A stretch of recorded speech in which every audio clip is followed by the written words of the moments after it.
Muy bien, vamos a abrir nuestras Biblias en el libro de Romanos y vamos a comenzar ya a entrar a la carne, porque a partir del versículo 18 del capítulo 1 comenzamos ya a profundizar un poco más acerca de las principales doctrinas de la Biblia. Y en esta mañana vamos a hablar de la ira de Dios y de los 7 pasos en la degeneración humana.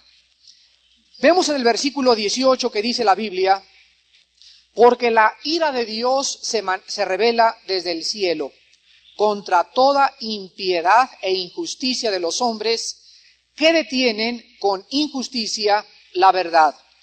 Porque lo que de Dios se conoce les es manifiesto, pues Dios se lo manifestó. Porque las cosas invisibles de Él, su eterno poder y deidad, se hacen claramente visibles desde la creación del mundo, siendo entendidas por medio de las cosas hechas, de modo que no tienen excusa.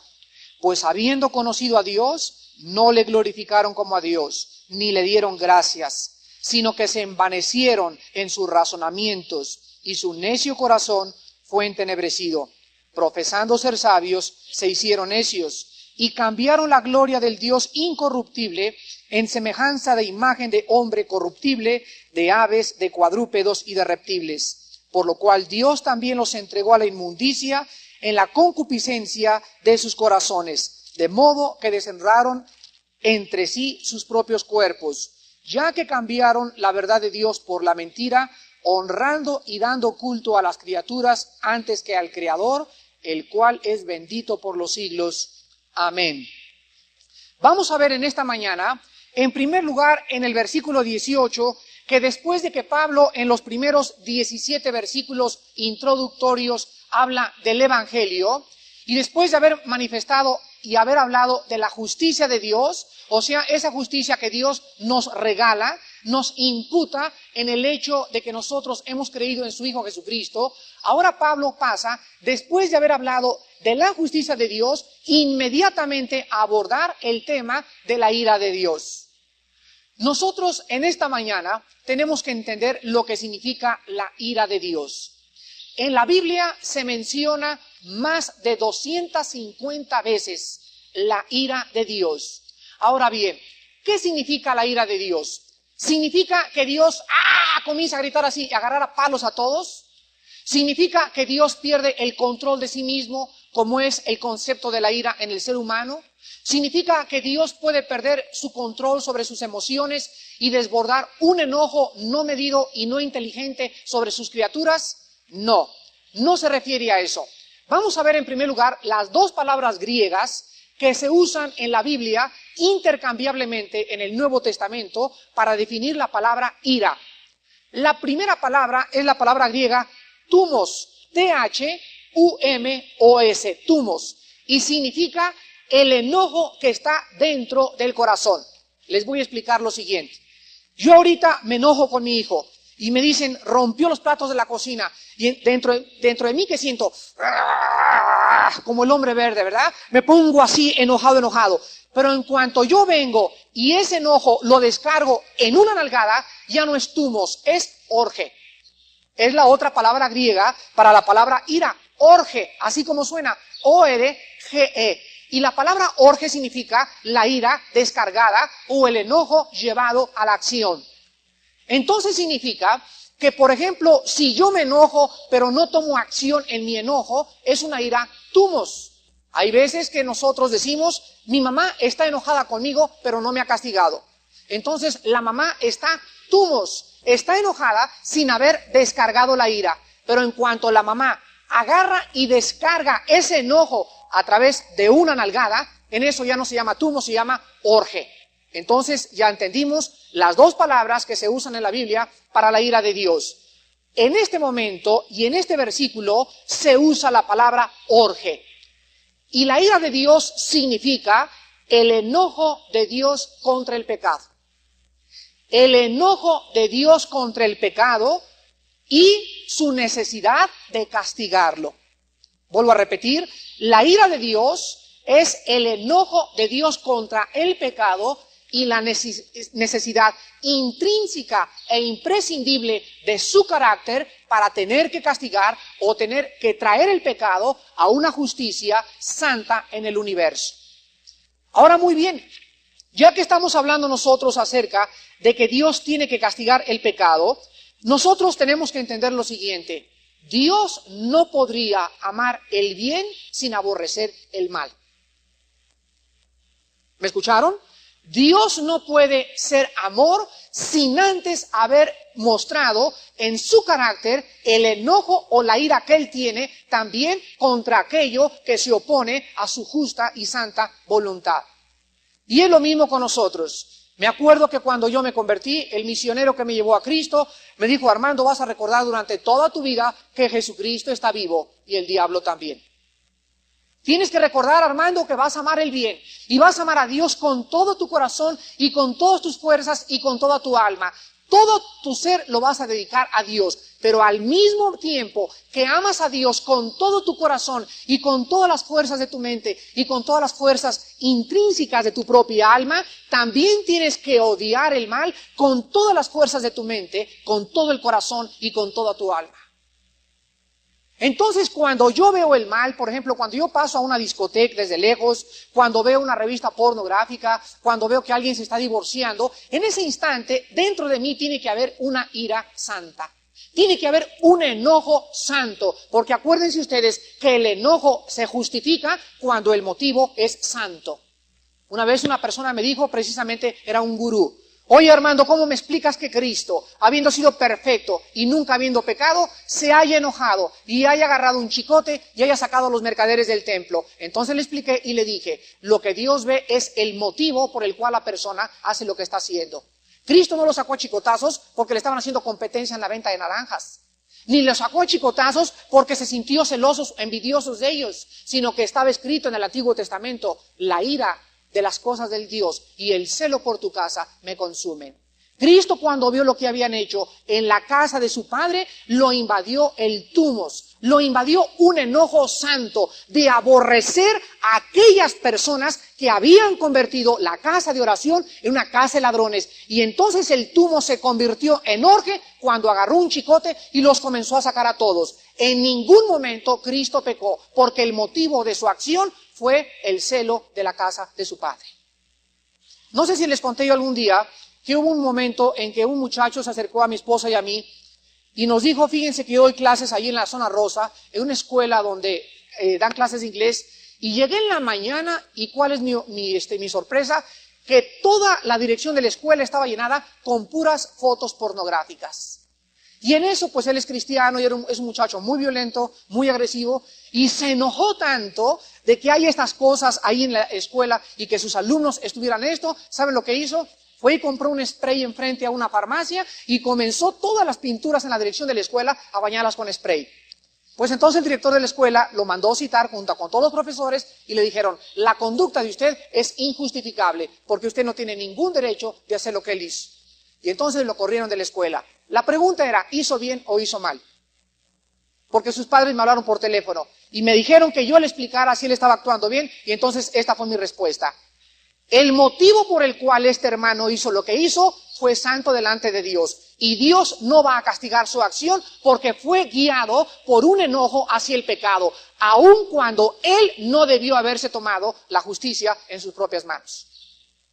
Porque no es su escuela, no son sus cuadros, y lo único que él puede hacer es renunciar. Si él fuera el director de la escuela, o si él estuviera en disposición de poder quitar y confiscar los cuadros, sí, pero él era solamente un empleado en esa escuela. Es como la esposa que está casada con un marido que tiene una estatua de Buda, el marido a la entrada de la casa. Y dice la señora, una vez me dijo una señora: entré, Armando, y tú hablaste de idolatría, y agarró el Buda y lo estrelló contra la sala. Pues llegó el marido, le dio una cachetiza, la arrastró, le quitó el presupuesto de la casa, le bajó el presupuesto de la casa, no le compró su vestido, y me dijo: hice mal. Y le dije: hermana, yo sé por qué lo hizo y yo la comprendo, porque la ira, el tumo santo de Dios la obligó a hacerlo eso, pero usted no tenía ningún derecho a hacerlo porque el jefe de la casa es su marido y no es usted, y usted no puede romper ninguna cosa que su marido haya comprado. ¿Se dan cuenta?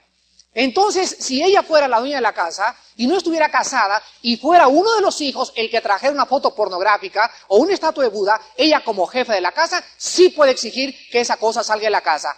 Pero si el marido es incrédulo y ella es cristiana y el marido no quiere sacar los ídolos de la casa, ella no puede hacer nada. Ella está protegida bajo la sangre de Cristo. Entonces tenemos que entender cuándo podemos nosotros manifestar esta ira santa sin causar daños al prójimo y sin que esté en nuestra parte el llevarlo a cabo. Ahora bien, ¿saben ustedes en qué lugar y en dónde se manifestó esta ira de Dios con la máxima intensidad en toda la historia del mundo? En la cruz del Calvario. En la cruz del Calvario fue el lugar donde Dios manifestó su enojo contra el pecado. En el momento que Cristo extendía las manos y decía, Padre, perdónalos porque no saben lo que hacen, en ese momento se estaba manifestando el amor de Dios a nosotros. Dios nos amaba aún siendo pecadores, pero en el momento que ese mismo Hijo de Dios moría en la cruz del Calvario y gritaba, Padre, Padre, Elá sabactani, ¿por qué me has abandonado? En ese momento se manifestaba la ira de Dios al abandonar el Padre a su Hijo Jesucristo y descargar sobre su Hijo Jesucristo todo su enojo, toda su ira, toda su condenación sobre lo que Él piensa del pecado en el ser humano. Entonces, cuando Jesucristo moría, Dios manifestaba su ira, su enojo, su desapruebo, su insatisfacción en contra del pecado. ¿Y sobre quién estaba Dios descargando la ira que tú y yo merecíamos? ¿Sobre quién estaba Dios manifestando su enojo? Sobre una persona justa. Moría el justo por los injustos, el inocente por los pecadores. Y entonces Dios nos mostraba y nos decía, yo merecía castigarlos a ustedes, pero en su lugar he castigado a mi Hijo Jesucristo. Y en ese momento la ira de Dios se manifestó. Ahora bien, en el pasaje de que estamos estudiando, nos dice la Biblia que esta ira de Dios o este enojo de Dios contra el pecado, no lo vamos a poder entender o nunca entenderemos la salvación sin entender qué tan malo es el pecado. Si tú tienes un concepto muy pequeño del pecado, no sabes todavía lo que costó la salvación. Y déjenme decirles a ustedes en este momento que yo creo con todo mi corazón, después de estar viajando y dando conferencias en diferentes partes de la República Mexicana, Estados Unidos y Centroamérica, que la iglesia está perdiendo la conciencia de lo que es el pecado. Cada vez hay una conciencia menor y menor del pecado. ¿Y saben ustedes en qué se manifiesta? En la carnalidad de los miembros de las iglesias. No hay cosa que a mí me angustie más que el escuchar que me digan, Armando, vimos a un par de jóvenes que van a tu iglesia salir a las 12 de la noche de una película pornográfica. Eso me parte el corazón. Lloro en mi cama en la noche cuando yo tengo esta noticia. Me parte el corazón que me digan, Armando, hay alguien en tu iglesia que está viviendo en adulterio y asiste a tu iglesia. Es cuando yo digo realmente no hay conciencia de pecado. No han valorizado el pecado. No saben lo que significa el pecado. Y creo que les cae muy bien a estas personas lo que les dijo Cristo a la iglesia de Sardis en Apocalipsis capítulo 3. Tienes nombre de que vives y estás muerto. Estos rostros cadavéricos que muestran muchos cristianos, fríos, insensibles, muestran solamente qué vacíos y qué fríos y qué sin fruto, árboles otoñales sin fruto, nubes llevadas de un viento para el otro lado, son como la espuma del mar, dice Judas, que donde quiera que avientan la espuma, dejan un rastro de vergüenza y de traición detrás de ellos. Qué cosa tan triste que Cristo en el día del juicio te pueda decir, tienes nombre de que vives y estás muerto delante de mí. Y tus acciones y tu vida manifiestan. Y la Biblia dice, la ira de Dios, el enojo de Dios se va a manifestar sobre estas personas. Veamos ahora en segundo lugar, en esta mañana, sobre quiénes o quiénes están bajo la ira de Dios. Nuestro estudio dice en el versículo 18 que en primer lugar las personas que son injustas y que son impías. La ira de Dios se revela desde el cielo contra las personas, dice el versículo 18, toda impiedad e injusticia de los hombres. Quiero que observen lo siguiente. La impiedad es hacia Dios, la injusticia es hacia mi prójimo. La palabra impiedad es la palabra asevia en el griego y significa todo lo que está en contra de Dios. Falta de respeto o de reverencia en contra de Dios. Cuando yo entro a ver una película pornográfica, ¿qué estoy haciendo? Dios, a mí me importas un comino. Tu opinión no me es absolutamente de mi incumbencia y entro a esa película y salgo como agarrar una concha, remejarlo en el chocolate, metérmela a la boca, limpiarme la boca y decir, no he hecho nada. Así, dicen Proverbios, es el proceder de la mujer adúltera. Come pan y se limpia la boca y dice, no he hecho nada. Entonces, esta falta de respeto hacia Dios, la Biblia dice, se va a manifestar desde el cielo tarde o temprano. Ahorita vamos a ver cómo se manifiesta la ira de Dios sobre sus hijos. Ahora bien, pero Dios dice que su ira se manifiesta o su enojo no contra las personas solamente que están en contra de Él, sino contra las personas que están dañando a su prójimo indirecta o directamente. Les voy a dar un ejemplo. Uno de ustedes, por ejemplo, te emborrachas, te metes en el periférico, violas señales de tránsito y tienes un accidente. ¿Contra quién has pecado? Contra tu prójimo. Has pecado contra tu prójimo porque has causado un accidente, has causado daños al gobierno y te has causado daños a ti mismo. Ahora bien, esto es lo que se llama ser injusto entre nosotros. Eres un injusto al tomarte 3 copas y meterte al periférico. Eres un injusto contra nosotros. Porque a cualquiera de nosotros le vas a causar daño. ¿Se dan cuenta? La impiedad es hacia Dios, la injusticia es hacia nosotros. Pero ¿qué de las personas que se emborrachan y no salen de su casa? Ahí se quedan y se ponen como trompos giradores y bailan breakdance hasta las 4 de la mañana en la sala de su casa. A nadie lastiman, a nadie le hacen daño. ¿Cómo se llama eso? Esto es lo que dice en 1 Corintios 6, el que fornica, ¿contra quién peca? Contra su propio cuerpo peca. Entonces hay pecados hacia Dios, pecados hacia su prójimo y pecados que directamente a mí me lastiman. Los que a mí me lastiman, por ejemplo, es la fornicación. Cuando yo fornico, dice Dios, mi ira armando, una muchacha, por ejemplo, que fornica, dice Dios, no voy a bajar con un palo y ándele su palazo en la cabeza a esa muchacha, sino que el pecado de la fornicación recibirá su castigo en el mismo cuerpo. ¿Se dan cuenta? El que se emborracha, tiene 5 años emborrachándose y dice la gente, yo no he visto que yo lo castigue. Es que él mismo, su hígado, su estómago, sus ojos, su lengua, su mirada, su condición y la pérdida de su trabajo es la ira de Dios manifestada en su propio cuerpo. Entonces hay veces que Dios castiga directamente cuando atacamos a Él o cuando atacamos al prójimo, pero los pecados que nos hacemos daño a nosotros mismos, la Biblia dice que nosotros mismos recibiremos el castigo en nuestros propios cuerpos tarde o temprano. Ahora vamos a ver en primer lugar sobre quiénes se manifiesta la ira de Dios. Dice la Biblia, sobre todos los que detienen la verdad con injusticia. Estas son las personas que saben que existe Dios. Son los que van a la iglesia y saben que existe Cristo. Leyeron hace una semana en el Excelsior el artículo, se los voy a traer, no sé si me lo iban a traer hoy en la mañana.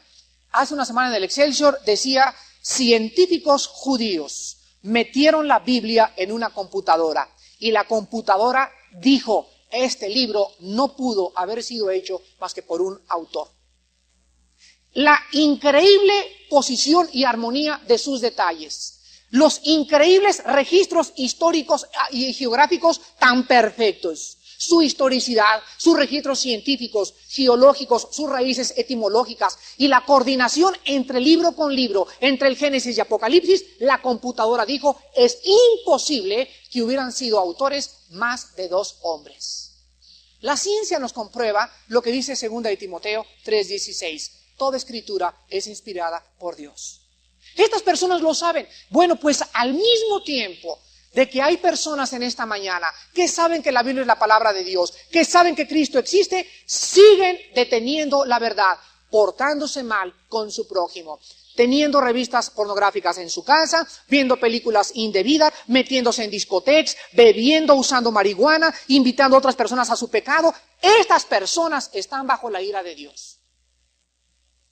Y si en esta mañana hay alguien que deliberadamente está pecando, dice en Hebreos, porque si pecáramos voluntariamente, después de haber conocido la verdad, ¿qué dice? Ya no queda más remedio ni remisión para juicio. En otras palabras, como Cristo ya llevó mi juicio en la cruz del Calvario y yo sigo creyendo que ese juicio no bastó y sigo viviendo mi propia vida, en ese momento quedo bajo la ira de un Dios santo. No hay nadie en esta mañana que se le escape a Dios. Tarde o temprano, ese enojo de Dios es un tumos ahorita. Ahorita Dios, cuando tú pecaste hace 15 días o hace 20 días, a Dios le partiste el corazón y comienza como un volcán, como el popo haciendo erupción dentro del corazón de Dios, así, comienza la lava dentro del carácter de Dios. Y en ese momento dice Dios, y se está esperando, y es el maestro que le dice al alumno, y te la estoy guardando, y te la estoy guardando, y te la guardé. Y entonces la gente dice, Dios mío, de veras, que no puedo vivir como a mí me da la gana, porque estoy viviendo delante de un Dios santo. En segundo lugar, la ira de Dios. Vean ustedes ahora el pasaje de Proverbios capítulo 29. La ira de Dios se manifiesta en segundo lugar contra las personas endurecidas y no arrepentidas. ¿Cuántos de ustedes están duros y tienen 5 meses oyendo la palabra y la han oído y dicen no creo o no me quiero entregar? Pues dice en Proverbios 29, versículo 1, el hombre que reprendido endurece la cerviz, de repente será quebrantado y no habrá para él medicina. El hombre que reprendido endurece el corazón es como el buey. Llegas como el buey y le haces así, le haces un varazo y en lugar de que se afloje el buey para que diga, bueno, pues está muy bien, ¿verdad? Voy a comenzar a caminar, el buey hace esto. ¡Ah! Y sube los omoplatos y endurece la cosa esa para que no le pongan la carga. Y mientras más duro, pues ya no hay manera de ponerle la carga. Lo único que queda al dueño es decirle, ¿sabes qué? Tú no me sirves para nada, porque si tú eres útil para lo que yo quiero, tú necesitas colaborar conmigo. Por lo tanto, saca la pistola y le da un balazo al buey por cara de buey.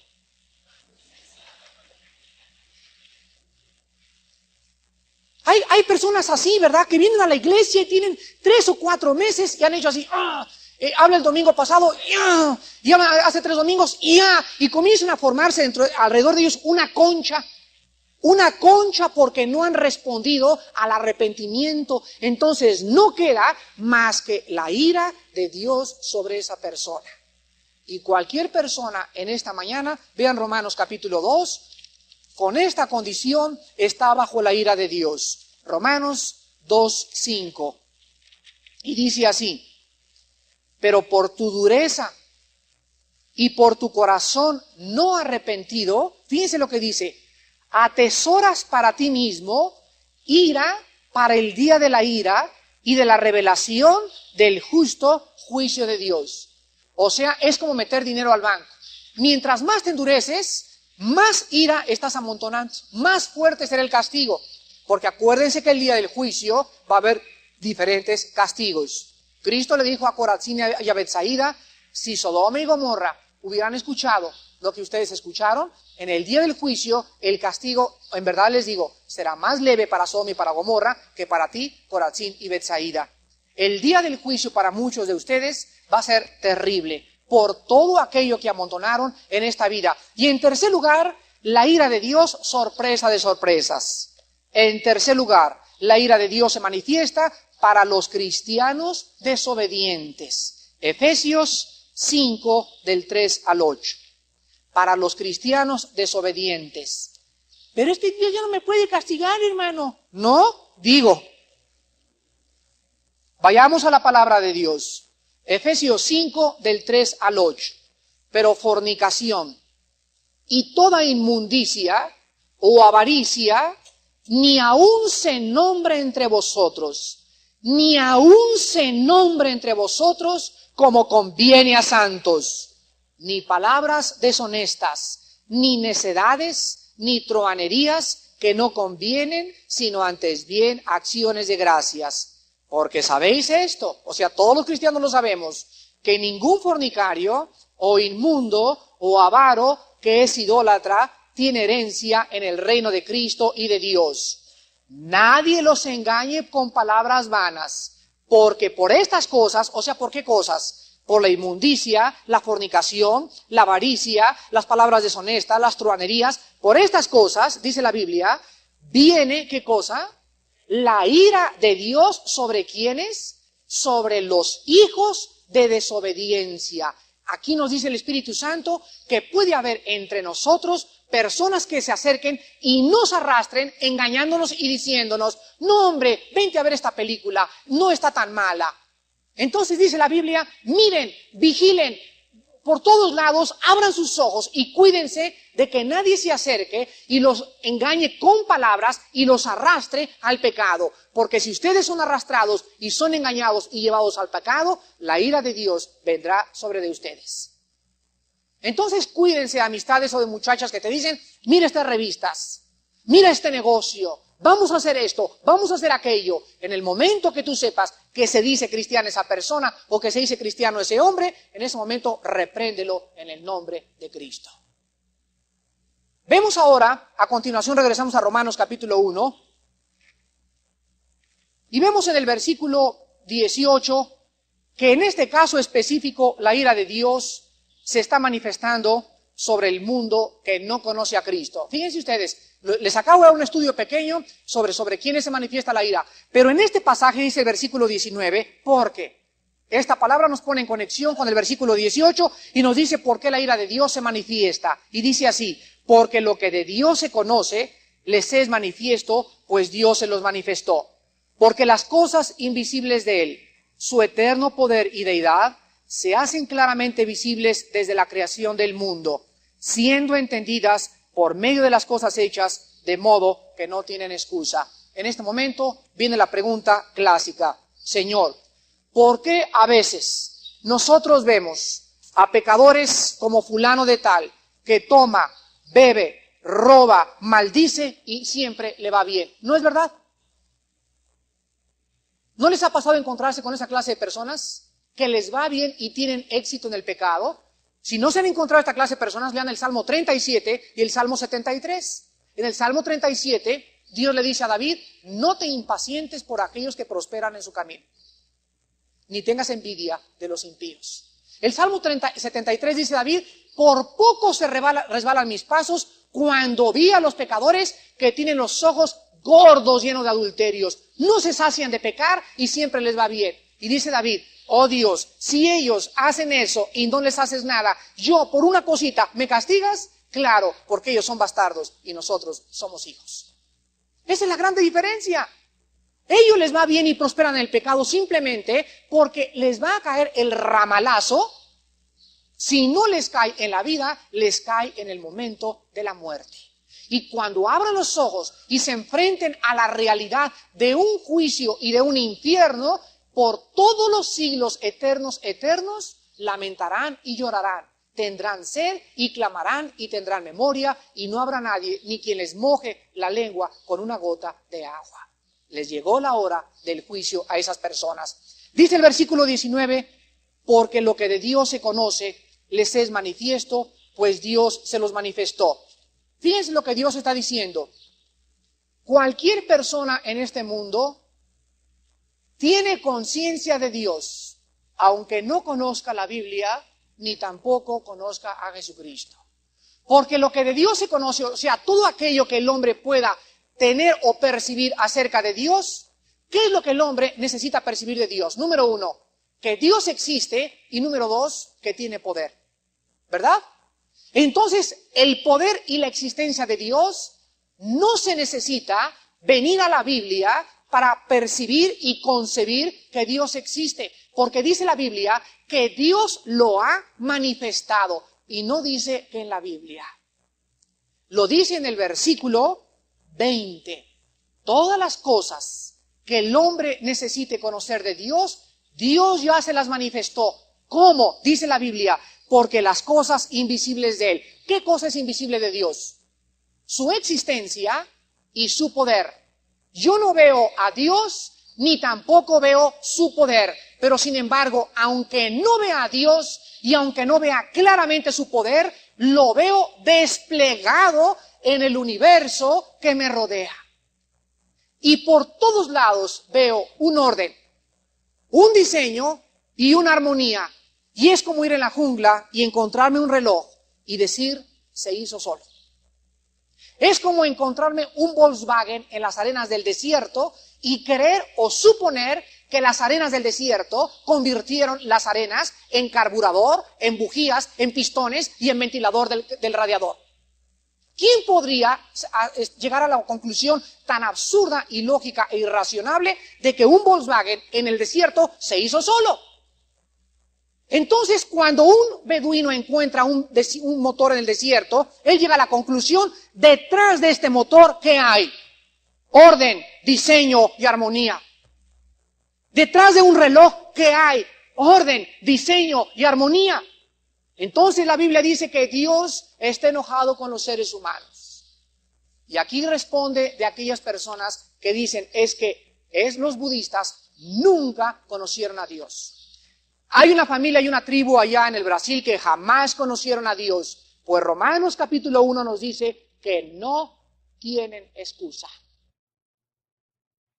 Nadie en el universo tiene excusa para poder decir no hay Dios.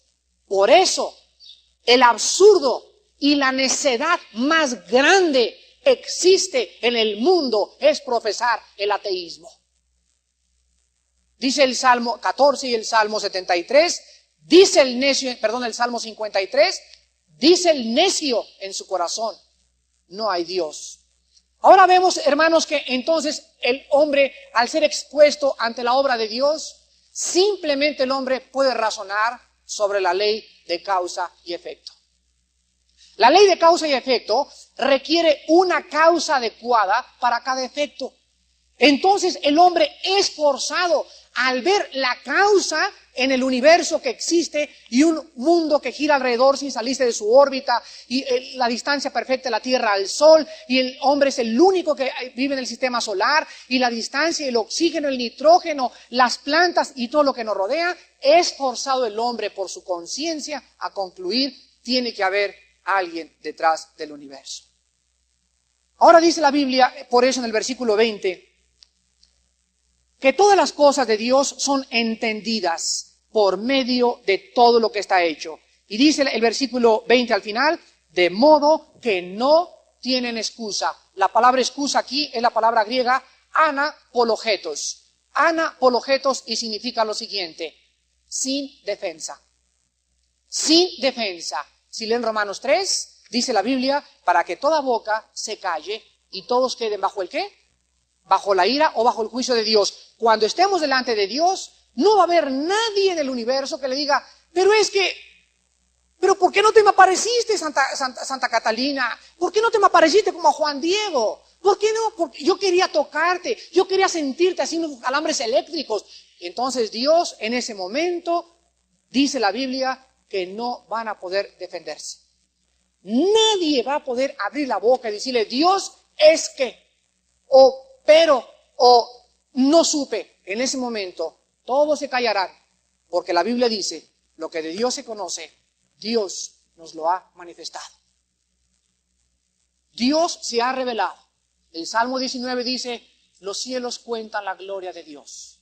Sin que Dios nos diga, yo tengo gloria, cuando yo veo una puesta del sol o cuando me voy a la luna y veo la tierra y veo el sol reflejado en la tierra, el universo y los cielos cuentan la gloria de Dios y el firmamento, el espacio infinito nos habla de la obra de sus manos, de un Dios infinito, eterno y todopoderoso, sin que Él nos haya dicho una sola palabra. Dice el Salmo 19 a continuación, por toda la tierra salió tu voz y toda la tierra ha escuchado tus palabras. Nadie te ha oído, pero todos han dado cuenta y te han visto y han dicho, Dios es maravilloso. Él tiene que existir y quedamos extasiados delante del universo que nos rodea con la conciencia que nos dice, hay un Dios y tenemos que adorar. Ahora muy bien, habiendo Dios dejado este testimonio del universo, Y habiendo Dios manifestado su eterno poder y deidad, gracias. Vemos del versículo 21 en adelante los 7 pasos en la degeneración del ser humano. Primer paso. Quiero que pongamos en claro algo. Acuérdense que el hombre principió bien. Dice el versículo 21, pues habiendo conocido a Dios. ¿Quién conocía a Dios? Adán. El hombre conoció conociendo a Dios. No es evolutivo el progreso humano, es degenerativo. Comenzamos en lugar de abajo hacia arriba, comenzamos de abajo hacia arriba y ahora desde que el hombre conoció a Dios y rechazó a Dios, el hombre está bajando la escalera. No está subiendo, no estamos evolucionando, estamos degenerándonos. Física, moral, intelectual, espiritualmente. No hay tal cosa como el progreso y la evolución humana. La raza humana es una raza en proceso de degeneramiento. Y veamos en esta mañana rápidamente cuáles son los 7 pasos en la degeneración humana. Versículo 21.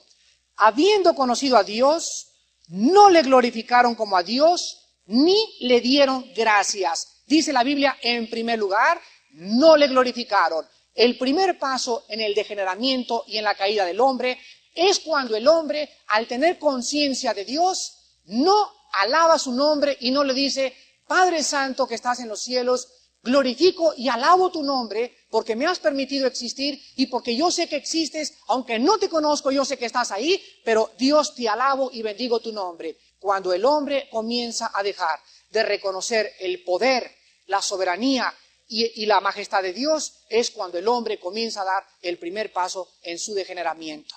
Dice en segundo lugar el versículo 21, ni le dieron gracias. La ingratitud es el segundo paso en el degeneramiento del ser humano. El hombre es orgulloso, el ego es orgulloso. Una vez me dijo un señor, ¿por qué he de dar gracias si el pan que me estoy comiendo es el resultado de mi trabajo? ¿Cuál Dios? Y yo le contesté y le dije, ¿y quién cree que a usted le está dando salud para que pueda trabajar? Pero el hombre era orgulloso. El hombre quería negar que había alguien que le daba salud, que le había dado ese banco, que le había dado ese coche. Él no quería darle gracias a nadie. Una vez, por ejemplo, me dijo una estudiante de filosofía y me dijo, bueno, Armando, pero es por qué tenemos que darle gracias. Y les dije lo siguiente, si yo voy en un avión y el avión va a 920 kilómetros por hora en el espacio y en eso comienza a haber una bolsa de aire y el piloto comienza a hacer maniobras y total que hace pericia y media y nos lleva a tierra, cuando yo bajo a la tierra, ¿qué hago? Señor piloto, le doy gracias porque nos ha salvado la vida. ¿No es verdad? Cuando tú vas en un coche y alguien evita un choque con un camión y te salva, le dices, gracias manito, porque me salvaste la vida. Pero yo te pregunto, cuando no tienes a quién darle las gracias, ¿a quién se las das? Se las das al piloto, se las das al chofer, pero cuando tú no te das cuenta de que no hay nadie más que atrás de ellos un Dios, es cuando la persona se vuelve ingrata. El cristiano que se levanta en las mañanas y no le dice, Padre, gracias por mi esposa, gracias por mis hijos, gracias por el trabajo, va en el segundo paso a su degeneramiento. Estoy hablando aún de cristianos que pueden endurecerse cuando no dan gracias. Dice Primera de Tesalonicenses capítulo 5, dad gracias en todo.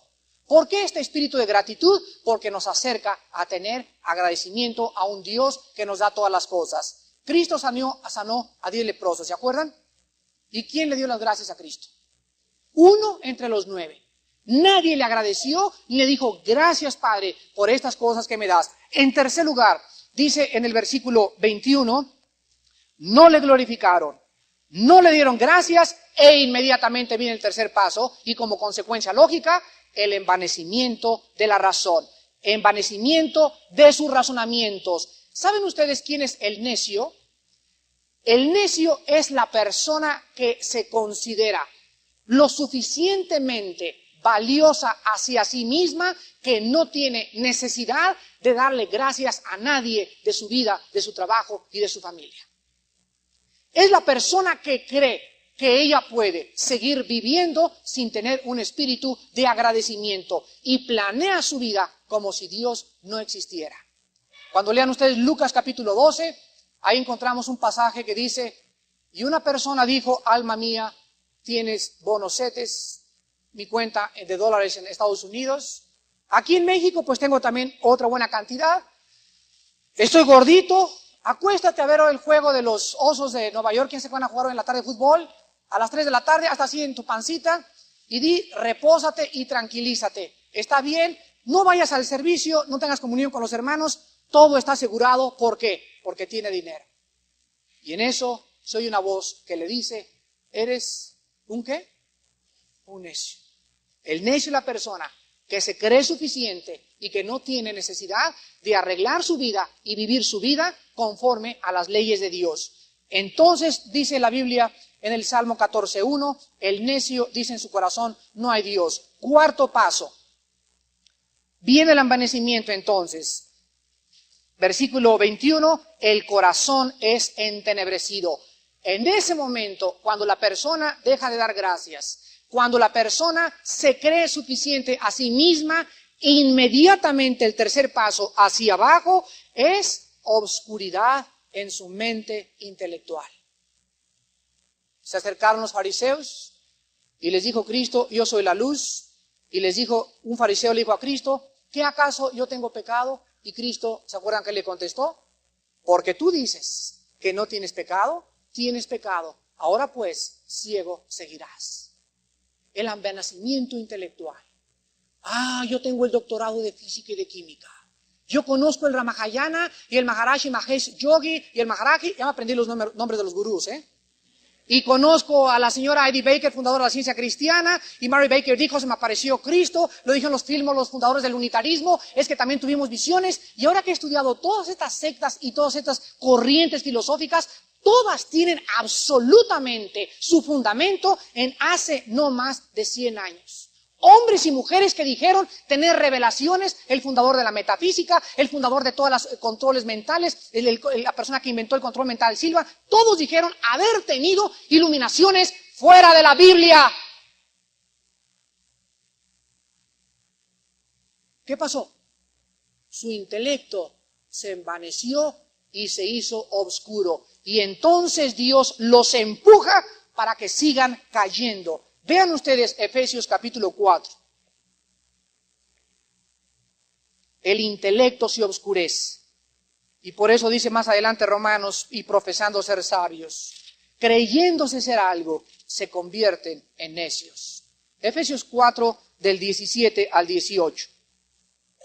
Esto pues digo y requiero en el Señor, que ya no andéis como los otros gentiles que andan en la vanidad de su mente. La palabra vanidad significa hueco, sin producto ni resultados eternos. Andan con puras cosas huecas, dice el versículo 18, teniendo, ¿qué cosa? El entendimiento entenebrecido, o sea, a oscuras, ajenos de la vida de Dios, por la ignorancia que en ellos hay, por la dureza de su corazón. ¿Ven? Cuando una persona se endurece, ¿cuál es el siguiente paso? Su mente se oscurece. Y aquí quiero agregar lo siguiente, antes de acabar con los siguientes pasos, para que le recuerden todas las personas que se encuentran en esta mañana, en este paso.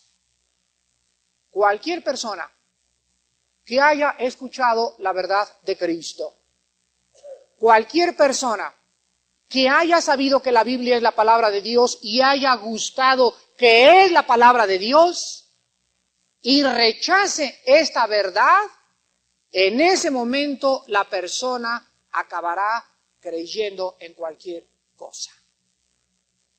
Cuando ustedes escuchan, ese hombre iba a la iglesia y ahorita está con los testigos de Jehová, ahorita está con los mormones, ahorita está con los gurús, está en la metafísica, está en la dianética, está en el control mental. ¿Qué ha pasado con estas personas? Que hubo una vez en su vida que rechazaron la verdad y acabaron mejor creyendo en la metafísica, en la ciencia cristiana, en el unitarismo, en filosofías fundadas por seres humanos, que en aquel que dijo, yo soy el camino, la verdad y la vida. Me he encontrado personas que me dicen, Armando, ya no voy a tu iglesia. Hombre, pues te felicito, gracias a Dios, Dios te ha llevado a otro lado. ¿Y por qué? Es que voy a una iglesia donde me siento lindo, la atmósfera está preciosa. Y le digo, ¿y la enseñanza? Bueno, la enseñanza no es tan importante porque me importa más sentirme contento que poder conocer a Dios. Personas que no quieren doctrinarse, prefieren sentirse a que poder llenar su espíritu y su corazón con la palabra de Dios. Viene después el quinto paso, y dicen ahí mismo en Romanos,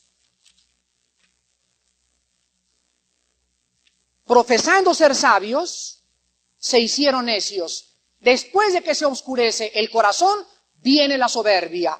El quinto paso es la soberbia o ensoberbecimiento del ser humano. El poder realmente decir que eres algo cuando no eres nada. Y cuando una persona es soberbia, es muy difícil poder llevarle el Evangelio de Jesucristo. Hace 8 años me encontraba en la ciudad, el puerto de Acapulco, y fui a pedir trabajo en un hotel que se llamaba el Hotel Aloha, allá por el rumbo de Caleta. El dueño del Hotel Aloha era un señor llamado coronel y teniente con 3 grados en licenciaturas y en criminología, Luis Sotelo de Regil, grado 33 en la masonería.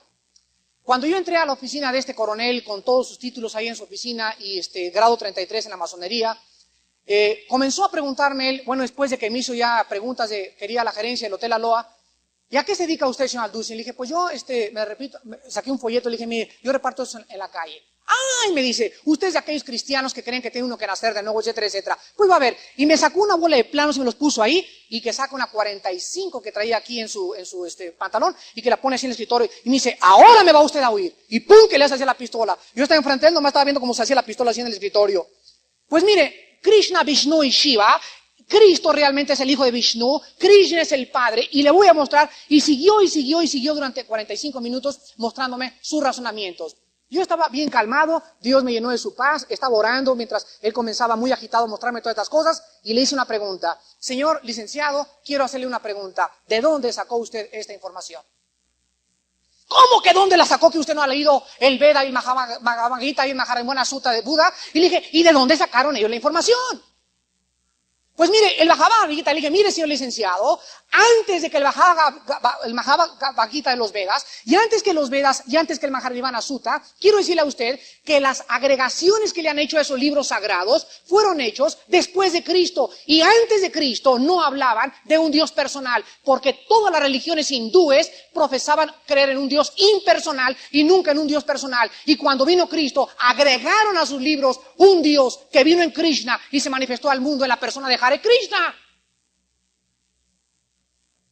Le dije, entonces, ¿de dónde está la fuente verídica y autoritativa que me puede usted decir para sostenerse en las presuposiciones filosóficas y en las falsas premisas que usted me ha dado? Y le saqué la Biblia y le dije, lo reto a que me muestre usted un libro más autoritario en cualquier área filosófica que la palabra de Dios. Y no me pudo contestar. ¿Y saben lo que me dijo? Si yo lo vuelvo a usted a ver, me dijo, enfrente de mi hotel, lo agarro a balazos.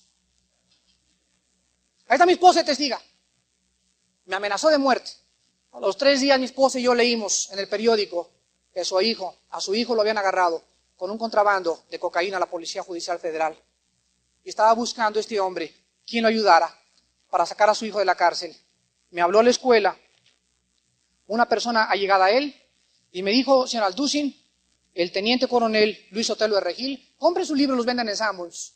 Ahí los venden los libros de este señor.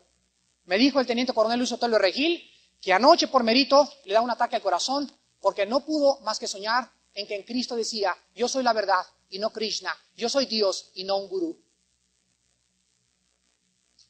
Y en sexto lugar, dice la Biblia, ya que el hombre no le dio gracias a Dios, se endureció, se oscureció su mente y se ensoberbeció, viene en el sexto lugar la apostasía. Dice el versículo 23, cambiaron la gloria del Dios incorruptible en semejanza de hombre corruptible, de aves, de cuadrúpedos y de reptiles. Es lógico que si yo no adoro al único Dios vivo y si no le rindo mi corazón a Él, yo tengo que hacerme un Dios. Y te acabas o adorándote a ti mismo y levantándote tú mismo como Dios, o te levantas otro Dios y va a ser Krishna o el Maharashi o Buana o quién sabe quién, pero alguien tienes que adorar porque nuestra naturaleza es hacia la adoración. Entonces cambias aquello que Dios te ofrece en su palabra, en la cruz del Calvario, en la vida de Cristo, y te vuelves a los Maharashis, te vuelves a los gurús, te vuelves a la Dianética, te vuelves al señor Silva, te vuelves al señor Huber que fundó la Dianética, te vuelves a darles gloria a los hombres y los levantas a los hombres y les dices, ustedes son los iluminados. Esto se llama la apostasía. Y el último paso, dice el versículo 24, por lo cual también Dios, o sea, por no haberle dado gracias, por haberte endurecido, por haberte ensoberbecido y por no tener en tu mente, ¿qué cosa? Luz. ¿Saben ustedes en qué acaban? ¿Y saben ustedes en qué acabamos? En el degeneramiento moral. El último paso de la degradación del ser humano. Cuando un hombre ha llegado a lo más bajo de todo, es cuando el hombre se corrompe sexualmente. Por lo cual Dios entonces los entregó a la inmundicia. En las concupiscencias de sus corazones, de modo que deshonraron entre sí sus propios cuerpos. Ya que cambiaron la verdad de Dios por la mentira, honrando y dando culto a la criatura, a Ron Hubbard y a los Maharashi y a los gurús, antes que al Creador, el cual es bendito por los siglos. Amén. Por esto Dios los entregó a pasiones vergonzosas, pues aún sus mujeres cambiaron el uso natural por el que es contra naturaleza, o sea, nació el lesbianismo. Y de igual manera los hombres también, dejando el uso natural de la mujer, se encendieron en su lascivia unos con otros, cometiendo hechos vergonzosos hombres contra hombres, y recibiendo en sí mismos el SIDA, el herpes, las enfermedades venéreas, o sea, la retribución debida a su extravío. El último paso, entonces, vemos nosotros, es la perversión sexual o el degeneramiento sexual de los hombres. Si ustedes leen la historia de los cananeos que descendían de Cam, si ustedes leen la historia de los filisteos, lean la historia de los asirios, lean la historia de los babilonios, lean la historia de los romanos, lean ahorita las revistas del siglo XX y vamos a encontrar en toda la historia degeneramiento y perversiones sexuales. Vean las películas y las revistas y las cintas y los videos que están ahorita publicando. Degeneramiento sexual. Porque cuando un hombre pierde el contacto con su mente, ya el meterse con un hombre o una mujer con una mujer le es igual que meterse con un hombre. Y en ese momento lo hace porque está endurecido, porque no tiene luz y porque ha rechazado la verdad. ¿Cuántos en esta mañana se encuentran en este problema? Vamos a acabar con 1 Corintios capítulo 6. Y para las personas que se encuentren en el degeneramiento moral en estas mañanas, les tengo las buenas noticias del Evangelio y del perdón de Dios. Dice en 1 Corintios capítulo 6 las siguientes palabras, versículo 9 al 11.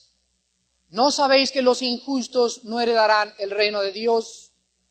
No erréis, ni los fornicarios, ni los idólatras, ni los adúlteros, ni los afeminados, ni los que se echan con varones, ni los ladrones, ni los avaros, ni los borrachos, ni los maldicientes, ni los estafadores heredarán el reino de Dios. Escuchen el versículo 11. Y esto erais algunos. Así es. Esta iglesia cristiana de México en esta mañana está formada por puros ex borrachos, ex ladrones, ex afeminados, ex lesbianas, pero ya hemos sido lavados. Ya hemos sido santificados.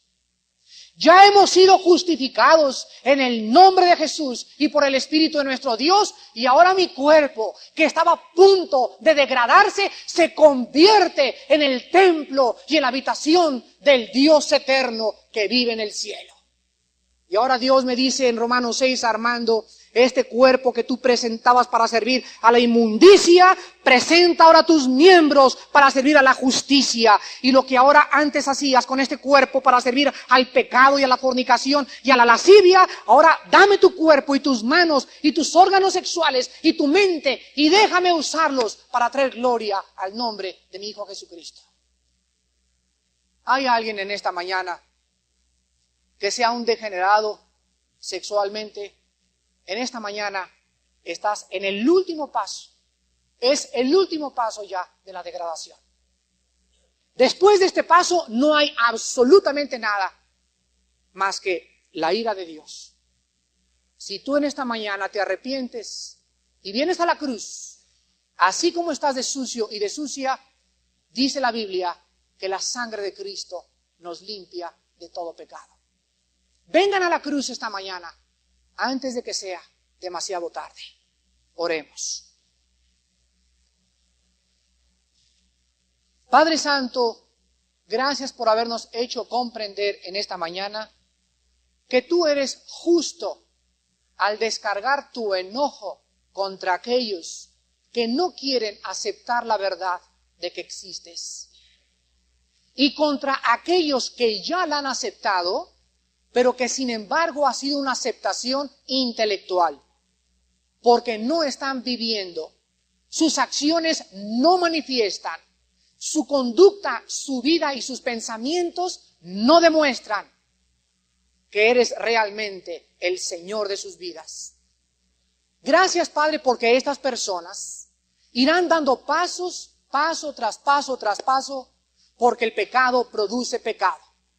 El pecado da pie a otro pecado mayor, y a otro mayor, y a otro mayor, porque el pecado es como una bola de nieve, que cuando es soltada desde la cima, va arrastrando más nieve, y cuando llega al fondo, es un gran monumento de nieve, por todo lo que vino arrastrando en su caída.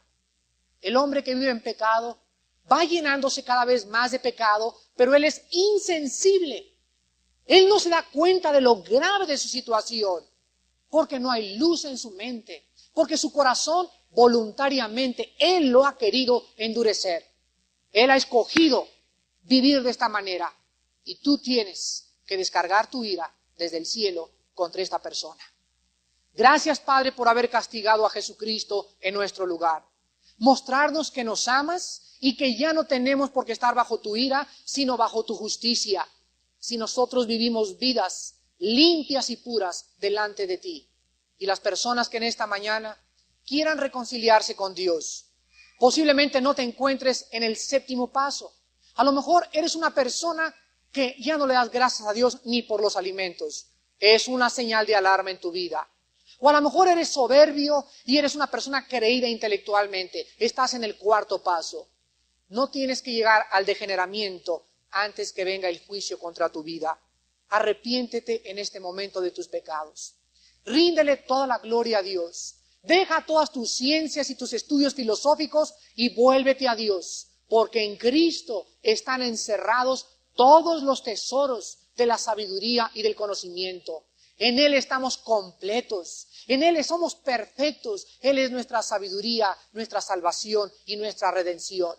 Cristo es todo lo que necesitas. Él es el único que puede hacerte la persona completa. Él es el Salvador, Él es Dios hecho carne, Él es el Hijo de Dios que en esta mañana quiere entrar a tu corazón. Las personas que esta mañana quieran por primera vez tener un encuentro con Cristo, o aquellos que a lo mejor creían que lo tenían y están viviendo en pecados gruesos, les pido que se arrepientan. Dile a Dios: perdóname, Señor. Perdóname porque estoy en pecado. Tienes que reconocerlo delante de Él y decirle pecado a lo que Él le llama pecado. Y decirle que le quieres abrir tu corazón y quieres permitir que Cristo entre por primera vez a tu corazón. Las personas que quieran hacer esta decisión, háganlo en este momento, hoy que sus vidas han sido preparadas por el Espíritu Santo.